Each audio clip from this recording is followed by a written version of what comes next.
8th grade. So we're going to continue on from what we were talking about yesterday. We were saying how there are different kinds of bonds. There's covalent bonds and ionic bonds, and there are several other ones too, but we're going to talk about ionic today. And how does ionic bonds work? So we said that there are two steps. There's the formation of ions, and then there's the formation of the bond through electrostatic attraction. And yesterday we kind of talked briefly about the formation of the ions, and we kind of introduced the cation, and then we stopped right there.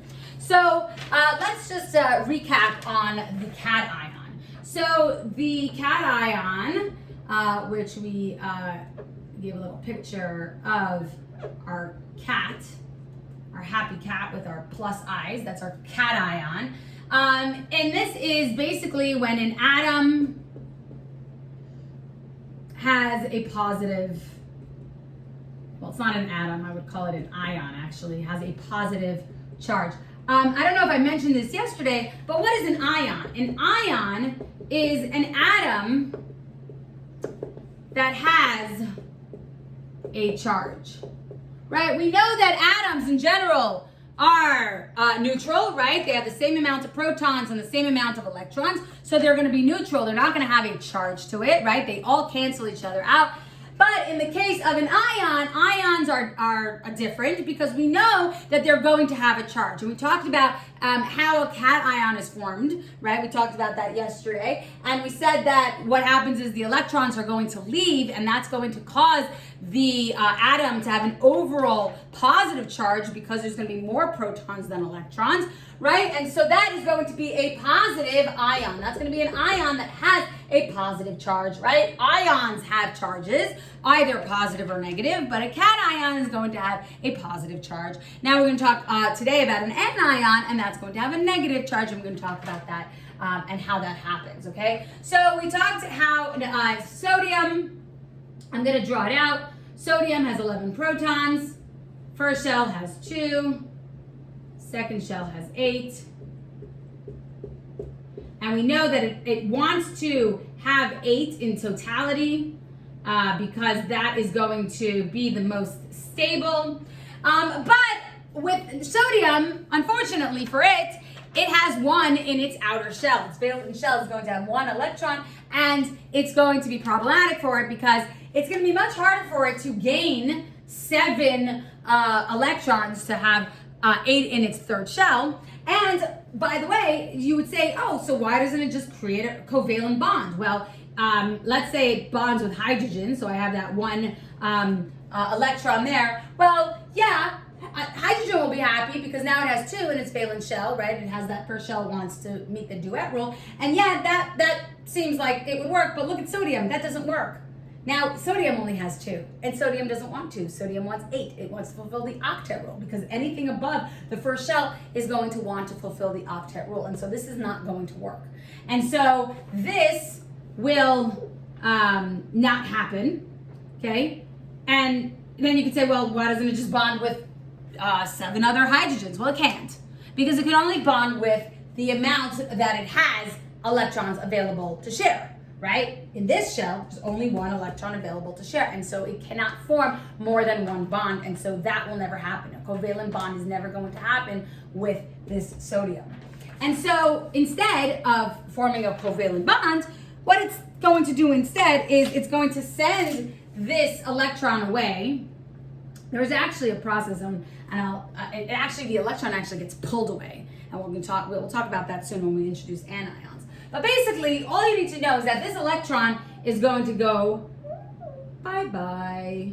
And with that, so will the shell. So this electron is gone. We have 8 in its valence shell. This sodium is happy. However, it's happy because it has that 8, but it is an ion, and so we must indicate that this is going to be a +1 cation, okay? And by the way, just so that, you know, I asked you to draw it out. So you would draw the before. This is how I would actually prefer it to be. You draw the before, showing all of the electrons. Okay? You draw all the electrons on there. Then you show this electron leaving, And then what you would do is show me the Bohr's model, so 2, where there's 8. 1, 2, 3, 4, 5, 6, 7, 8. And then you would show me that this is a +1. Okay? So it started off with this, with 3 shells.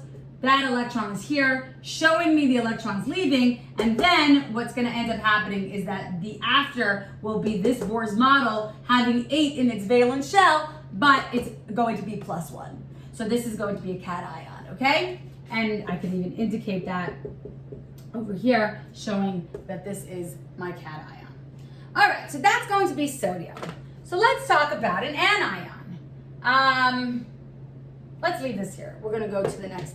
Let's leave that here so we can show an anion. So then we have, what do we have? Chlorine. Chlorine has 17 protons. 17 protons. Our first shell is going to have 2. Second shell is going to have 8. 1, 2, 3, 4, 5, 6, 7, 8. So if we counted this all up, that's 10, but we have 17, so that means we have 7 more. Go to the next shell. 1, 2, 3, 4, 5, 6, 7. Well, guess what? Chlorine doesn't want 7. It wants 8. Well, it's very easy. It can get 8. How will it get 8? Well, it just happens to be that there's this electron here. So what's going to be is that, so here I pushed it out here, but I'm just going to show you. What's going to happen is that electron that's here is actually going to go over here. So that electron, by the way, I indicate it as an E negative. So here we always draw them out as P pluses, right? This is P plus. The electron, unless not, on the electron, I'm going a little bit on a tangent here, but on the electron shells, I indicate the electrons with dots because if I were to write them as E minuses, it gets just annoying and it gets really crowded. But if I'm indicating that the electron is leaving, I'm writing it as an E minus, showing that this is an electron, okay? Don't draw it as a dot. So I'm showing this electron over here, and what is going to happen is now that electron is going to join in over here on the valence shell of chlorine, okay? And so what I would show actually is this would be the before, and then this would be the after. So I have 17 protons, first shell, 1, 2, 3, 4, 5, 6, 7, 8, that's the second shell. And then I would show 1, 2, 3, 4, 5, 6, 7, 8, that's the third shell. Now that it has that electron came in, and this is now going to be a -1 ion, okay? So this was the before of sodium, that's the after. This is the before, that's the after. When the electron comes in, now that electron is here, and they are both happy. This has met the octet rule, this has met the octet rule, but this one met the octet rule by losing an electron and became +1. This one fulfilled the octet rule by gaining an electron, and that became -1. And so that is how these ions form. This one is a cation. This one is an anion. And by the way, one of the things that become very confusing for some people is when I say, oh, -1, does that gain or lose electrons? People automatically like, oh, a -1, that must have been a loss, right? Oh, +1, that must have been a gain, right? Don't look at the positive and the negative as a loss or a gain as far as plus and minus, right? We're not adding an electron here and we're not subtracting an electron here. It's actually quite the opposite, right? We're actually losing an electron here, gaining an electron here. And that's why this is positive, is because now you have more protons. This is negative because you have more electrons. That's the difference. Don't think that because this is a -1, oh, that means it's losing an electron. We just saw right now why that's not true, okay? And if we need to, we can show how that actually works, where here I have 11 protons, 1, 2, 3, 4, 5, 6, 7, 8, 9, 10, 11, but I have 10 electrons, 1, 2, 3, 4, 5, 6, 7, 8, 9, 10, we know that these are all going to cancel out and we end up with one proton. Whereas over here I have 17, I'll draw this out. 1, 2, 3, 4, 5, 6, 7, 8, 9, 10, 11, 12, 13, 14, 15, 16, 17. Oh, perfect, just enough space. And then I have 18 electrons. 1, 2, 3, 4, 5, 6, 7, 8, 9, 10, 11, 12, 13, 14, 15, 16, 17, 18. These all cancel out.